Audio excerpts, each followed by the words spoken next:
ചന്ദ്രനിൽ വാസയോഗ്യമായ ഗുഹയുണ്ടെന്ന് കണ്ടെത്തൽ. ചന്ദ്രന്റെ ഉപരിതലത്തിനടിയിൽ പ്രവേശിക്കാൻ കഴിയുന്ന ഗുഹയാണ് കണ്ടെത്തിയിരിക്കുന്നത്. നേച്ചർ ആസ്ട്രോണമി ജേണൽ പ്രസിദ്ധീകരിച്ച റിപ്പോർട്ടിലാണ് ഇക്കാര്യം വ്യക്തമാക്കുന്നത്.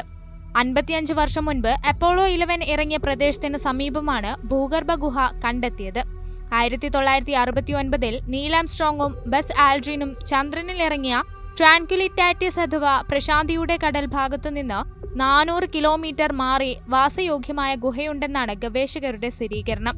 അവിടെ കണ്ടെത്തിയ കുഴികൾക്ക് സമാനമായി ലാവ ട്യൂബിന്റെ തകർച്ചയാണ് ഗുഹയുടെ സൃഷ്ടിക്ക് പിന്നിൽ. ലാവ ട്യൂബ് തകർന്ന് ഈ പ്രദേശത്തിൽ ഉണ്ടായ 200-ലധികം കുഴികളിൽ ഒന്നാണിത്. ചന്ദ്രനിൽ ഇത്തരത്തിൽ നിരവധി കുഴികളും ആയിരക്കണക്കിന് ലാവ ട്യൂബുകളും ഉണ്ടാകുമെന്ന് പുതിയ കണ്ടെത്തലുകൾ സൂചിപ്പിക്കുന്നു. ചന്ദ്രനിലെ ജീവന്റെ തുടിപ്പിനായുള്ള അന്വേഷണത്തിൽ നിർണായക കണ്ടെത്തലാകും ഇത്.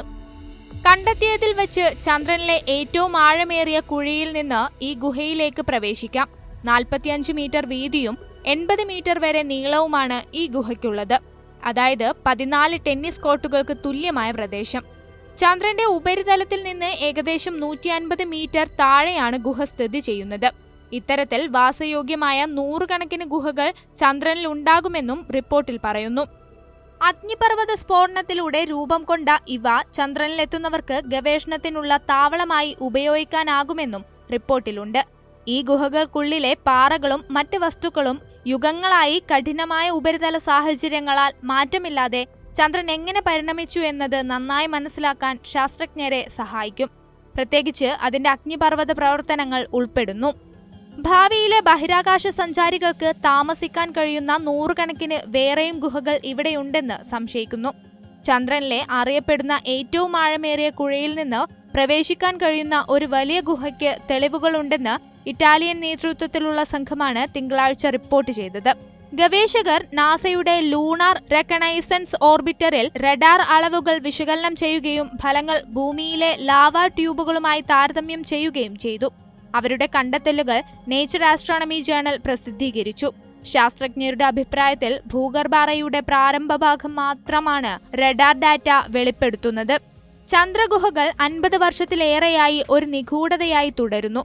അതിനാൽ ഒടുവിൽ അസ്തിത്വം തെളിയിക്കാൻ കഴിഞ്ഞത് ആവേശകരമായിരുന്നുവെന്ന് ട്രെൻഡോ സർവകലാശാലയിലെ ലിയാനാർഡോ കാരറും ലോറൻസോ ബ്രൂസോണും പറയുന്നു.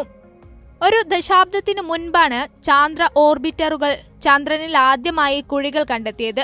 പ്രശാന്തിയുടെ കടൽ കുഴിയുടെ അടിയിൽ 10 മീറ്റർ വരെ വീതിയിൽ പാറക്കല്ലുകൾ ചിതറിക്കിടക്കുന്നതായി LROയിൽ നിന്ന് നേരത്തെ എടുത്ത ചിത്രങ്ങൾ കാണിക്കുന്നു. എന്നാൽ കുഴി അടച്ചതാണോ അതോ മേൽക്കൂര തകർന്ന ലാവ ട്യൂബ് പോലുള്ള ഭൂഗർഭ ഗുഹയിലേക്കുള്ള പ്രവേശന കേന്ദ്രമായി പ്രവർത്തിച്ചതാണോ എന്ന് വ്യക്തമല്ല.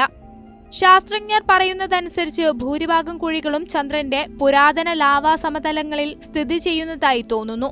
ചന്ദ്രന്റെ ദക്ഷിണ ധ്രുവത്തിൽ ചിലത് ഉണ്ടായിരിക്കാം. ഈ ദശാബ്ദത്തിന് ശേഷം നാസയുടെ ബഹിരാകാശ യാത്രിക ലാൻഡിങ്ങുകളുടെ ആസൂത്രിത സ്ഥലം അവിടെ സ്ഥിരമായി നിഴലുകളുള്ള ഗർത്തത്തിൽ കുടിവെള്ളവും റോക്കറ്റ് ഇന്ധനവും നൽകാൻ കഴിയുന്ന ശീതീകരിച്ച ജലം അടങ്ങിയിരിക്കുന്നതായി വിശ്വസിക്കപ്പെടുന്നു. ചന്ദ്രനിൽ സ്ഥിരമായ ഒരു കേന്ദ്രം സ്ഥാപിക്കാൻ നാസ ലക്ഷ്യമിടുന്നുണ്ട്. ചൈനയും റഷ്യയും ചാന്ദ്ര ഗവേഷണ ഔട്ട്പോസ്റ്റുകൾ തുടങ്ങാനുള്ള താൽപര്യം ഇതിനകം പ്രഖ്യാപിച്ചിട്ടുണ്ട്. പക്ഷേ കോസ്മിക് വികിരണങ്ങൾ ഏൽക്കാത്ത പരിസ്ഥിതിയിൽ മാത്രമേ സ്ഥിരമായ ബേസ് ചന്ദ്രനിൽ സ്ഥാപിക്കാൻ കഴിയൂ. ഇപ്പോൾ കണ്ടെത്തിയ ഗുഹ പോലുള്ള സ്ഥലങ്ങൾ ബഹിരാകാശ യാത്രികരെ അപകടകരമായ കോസ്മിക് കിരണങ്ങൾ, സൗരവ കിരണം തുടങ്ങിയവയിൽ നിന്ന് സംരക്ഷിക്കും.